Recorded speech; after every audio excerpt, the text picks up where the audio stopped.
Salut à tous, je suis Spire le Dragon, soyez les bienvenus sur la chaîne qui déboîte. Ce micro-cravate qui pendouille devant moi n'est pas vraiment très élégant, mais je pense que j'ai trouvé un moyen astucieux et amusant de résoudre ce problème, et si tout va bien, je devrais être en mesure de vous le montrer début d'année prochaine, ce qui devrait permettre, je l'espère, de faire un petit peu oublier le changement de nom de la chaîne, et évidemment la disparition de tous les logos ayant un rapport de près ou de loin avec Spyro le Dragon. Je peux pas vous en dire plus, si ce n'est que ça a un rapport évidemment avec la Chine, qui est mon partenaire privilégié depuis que je teste des objets. La Chine qui m'a encore envoyé un de leurs putains de Lego à tester aujourd'hui. Arrêtez de m'envoyer des putains de Lego, c'est chiant parce que c'est long à monter. Ils sont très bien vos Lego, j'ai pas de problème avec vos Lego, ok, on a compris, vous faites des bons Lego, moins chers que les vrais, et en plus ça c'est un modèle original donc j'ai rien à dire là-dessus, mais c'est chiant. Allez, c'est parti pour le test. Bon, alors voici donc l'emballage de ce Lego chinois qui s'appelle Armor Alliance. C'est un tank, hein, je ne sais pas de quelle armée, certainement l'armée rouge chinoise, même si la couleur me fait plutôt penser à un char russe, moi. Enfin bon, on va pas commencer à rentrer dans ce genre de détails, surtout qu'on s'en fout complètement. C'est pour les 8 ans et plus, la référence c'est 13010 et il y a 549 pièces dans ce truc. Oh bon, c'est sûr, ce coup-là, je vous jure que je le filme pas en timelapse.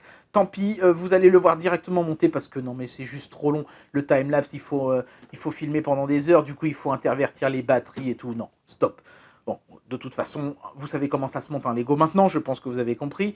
Cette boîte, elle est intéressante. D'abord, je la trouve vraiment très réussie. J'aime beaucoup la maquette, avec le produit, une main comme ça qui montre un petit peu comment on le pilote avec la télécommande.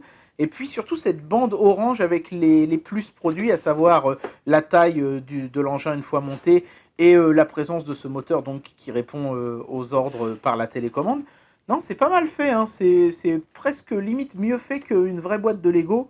Il y a un truc par contre qui m'intrigue, c'est ce logo ici dans le coin, Kanui. On voit clairement qu'il a été collé, d'ailleurs c'est une étiquette, hein, on voit clairement qu'il a été collé par-dessus un autre logo qui était sur fond rouge. On voit le carré rouge derrière. Alors en plus de ça, ils ont été prudents parce qu'ils en ont collé partout, hein, sur les bords et tout. Donc je n'ai aucun moyen de voir l'ancien logo. Bah, je pourrais décoller l'étiquette, mais c'est même pas la peine parce que quand on retourne la boîte, on s'aperçoit que ces naves ont oublié de masquer les logos ici sur les reproductions des autres modèles de la même marque. Alors l'ancienne marque, c'était Mould King, le roi du moule. Peut-être parce que ces pièces de plastique sont moulées, je ne sais pas, mais c'est un drôle de nom en tout cas. Pas franchement très vendeur en tout cas sur le marché français. Voilà donc les plus produits bien indiqués. Vraiment une belle maquette d'emballage. Hein. Emballage d'ailleurs qui s'ouvre, vous avez remarqué sur le côté gauche, parce qu'il y avait un bout de scotch ici, mais je ne sais pas si c'est le transport jusqu'en France.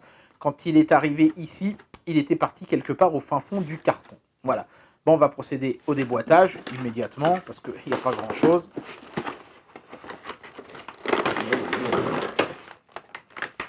Ok. Ça, je ne sais pas ce que c'est. Operating Instruction. Ah, c'est la notice de la télécommande. Ok. Des autocollants, parce que les briques ne sont pas sérigraphiées.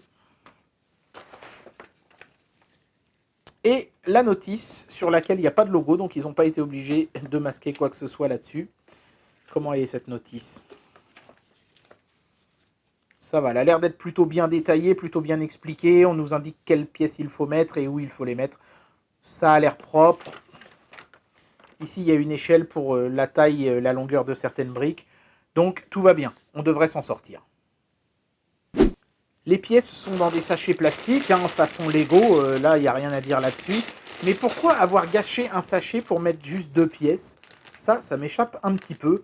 Il y avait certainement moyen de mettre ces 2 pièces-là dans ce sachet-là, par exemple. C'est un peu spécial, mais bon. Ça, c'est le moteur qui est dans une espèce d'enveloppe refermable. On va essayer de l'ouvrir pour voir quelle tronche il a, ce machin-là. Parce qu'une fois qu'il sera monté dans le jouet, on ne pourra plus le voir. Ouh, la vache, c'est pas facile à ouvrir, cette connerie. C'est extrêmement collé fort. On va y arriver. Oh, oui. Voilà. Ok. Ouais, bah c'est un moteur. Alors, si j'ai bien compris, il y a plusieurs axes. Donc, ça doit pouvoir tourner là, là et là. Donc, c'est comme ça que le char peut avancer, reculer, mais aussi tourner à gauche ou à droite. Et on dirait, je ne sais pas si c'est un haut-parleur, ça ou quoi. Peut-être que ça fait des bruitages. C'est rechargeable, c'est une batterie rechargeable. Je vois qu'il y a une prise micro USB ici, donc ça c'est plutôt cool. Et ici il y a un interrupteur. Je vois un voyant clignoter, mais j'imagine qu'évidemment, tant qu'on n'utilise pas la télécommande, il ne se passe rien. Je ne vais pas forcer à le faire tourner à vide, ça risquerait de l'endommager. On va attendre gentiment d'avoir tout monté pour voir ça. La télécommande, quant à elle, fait légèrement retomber mon enthousiasme. Autant la qualité des briques, du moteur et de la notice avait l'air top, autant la télécommande fait vraiment très cheap. Elle fonctionne avec 2 piles AAA qui ne sont pas incluses. Bon, ça, à la rigueur, on survivra, c'est pas vraiment dramatique.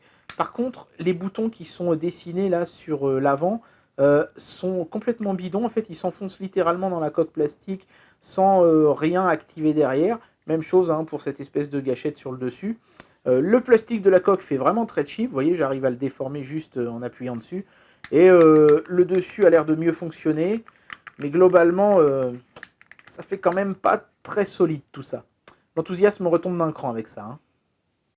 2 hours later. Bien, alors première bonne nouvelle, l'assemblage de ce char est très simple et très rapide. Ça ne m'a pris qu'1h20 pour mettre les 500 et quelques pièces parce que la notice est super bien faite. Toutes les explications sont bien données. Je n'ai loupé aucune des étapes de l'assemblage. Ça, c'est un très très bon point.